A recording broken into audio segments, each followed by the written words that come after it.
nas montanhas mais altas, nas profundezas dos oceanos, nos desertos escaldantes, nas calotas polares, debaixo da terra, nas copas das árvores, na mata fechada, no jardim de casa. A vida está sempre presente nas mais variadas e exuberantes formas. Seres adaptados ao meio onde vivem e que estabelecem relações entre si.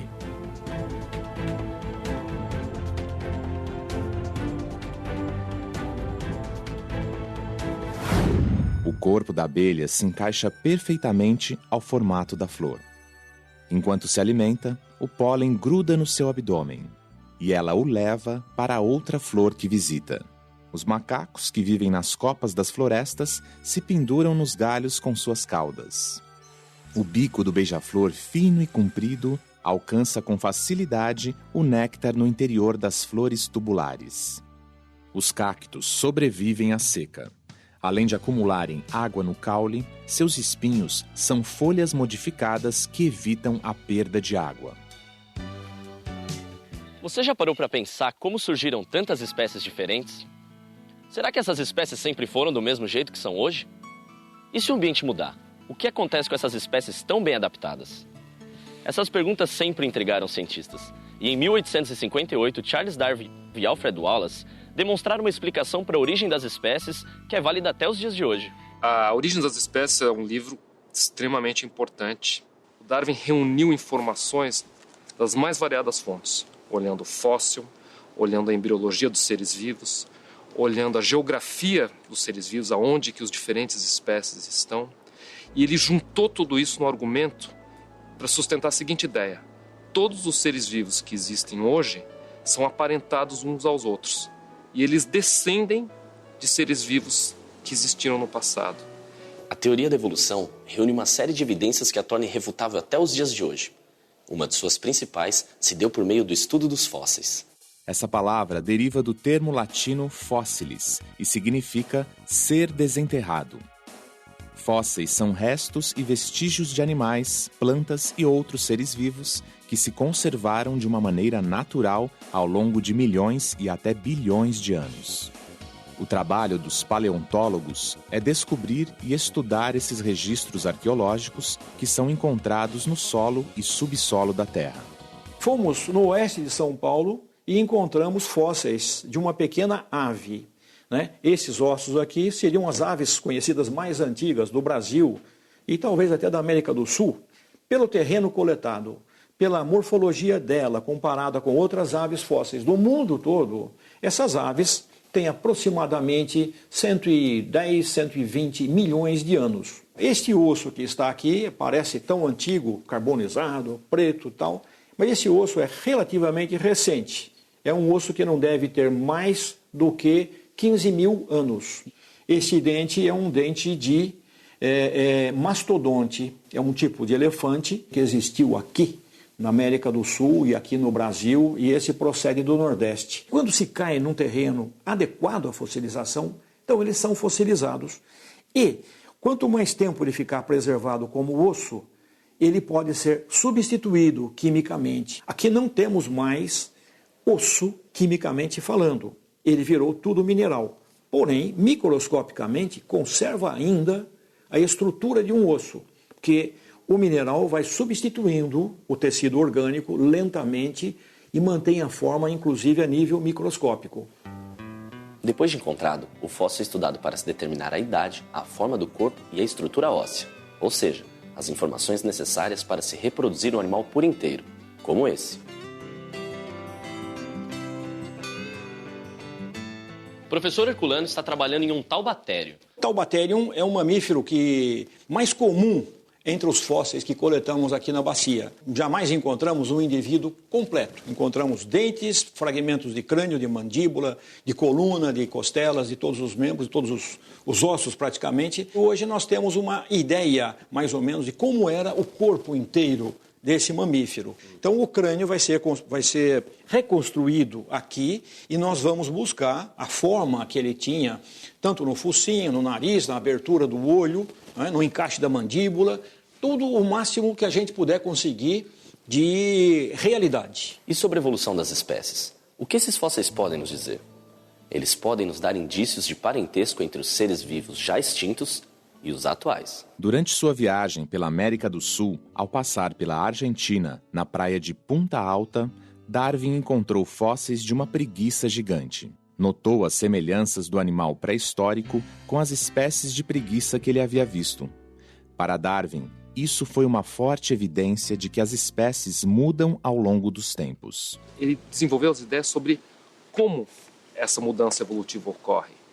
Isso foi basicamente a ideia da seleção natural. A seleção natural é um mecanismo que explica como ocorrem mudanças ao longo do tempo.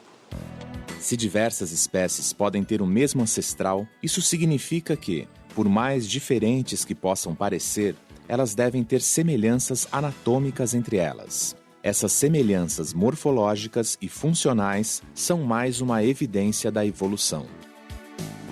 O nosso próprio corpo, por exemplo.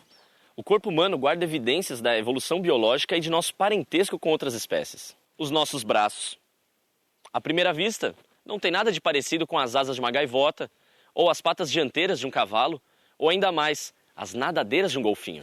Mas por incrível que pareça, esses órgãos têm a mesma origem embrionária. Ou seja, derivam do mesmo tipo de célula do embrião, antes delas começarem a se transformar nos tecidos e órgãos que vão constituir o ser vivo. São considerados órgãos homólogos e indicam que nós, os golfinhos, as gaivotas e os cavalos, somos todos descendentes de um ancestral comum.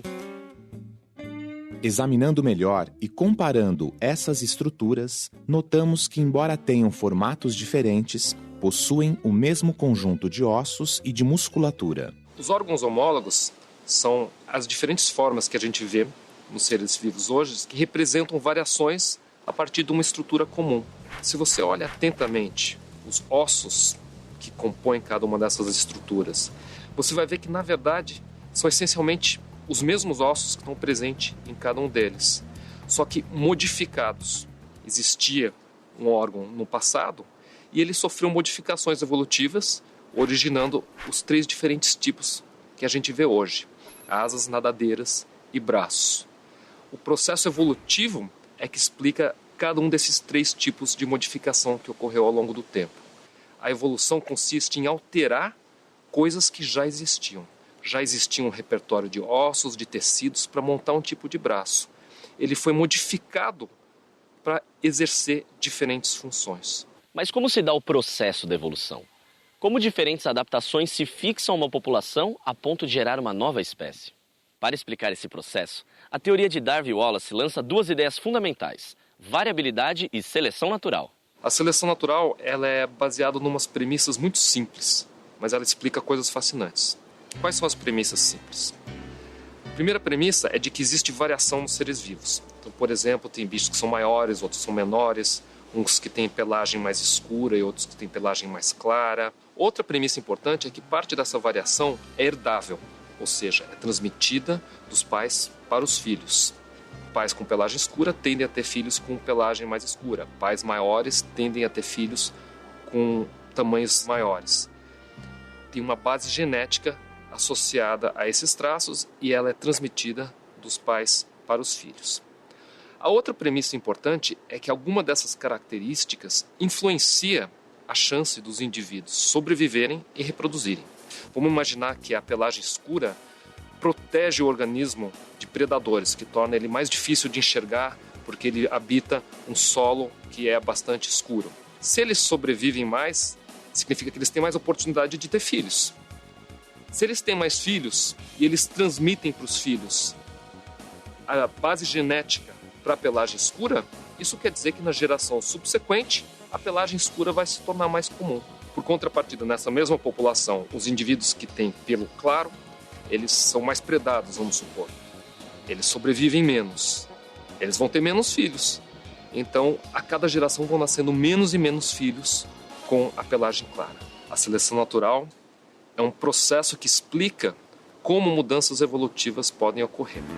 Uma outra evidência da evolução é a existência de órgãos vestigiais. Se existem órgãos que se desenvolveram e desempenham um papel essencial na sobrevivência de determinadas espécies, existem outros que atrofiaram e perderam suas funções. São os chamados órgãos vestigiais. Nós mesmos, seres humanos, possuímos alguns desses órgãos também.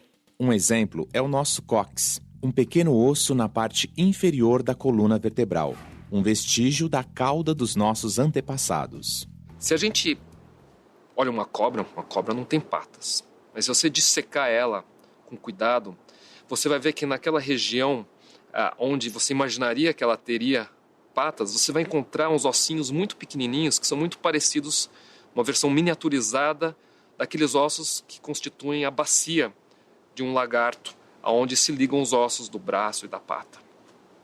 O que isso sugere? Isso sugere que a cobra, apesar de ela não ter patas, ela descende de um ancestral comum que no passado existiu e tinha patas. Ela perdeu as patas, mas ela não perdeu ela por completo.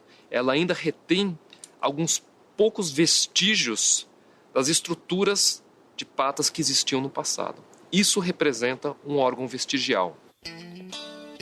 Ao longo do tempo, as descobertas científicas de Darwin e Wallace provaram-se corretas. Todas as espécies, inclusive nós, estamos em constante processo de evolução. Não percebemos isso porque o nosso tempo de vida é insignificante em relação ao tempo necessário para o surgimento de uma nova espécie. Mas compreender esse processo é essencial para entendermos que somos parte da natureza. Temos muito mais em comum com outros seres do que imaginávamos, e respeitar esse passado é respeitar a vida.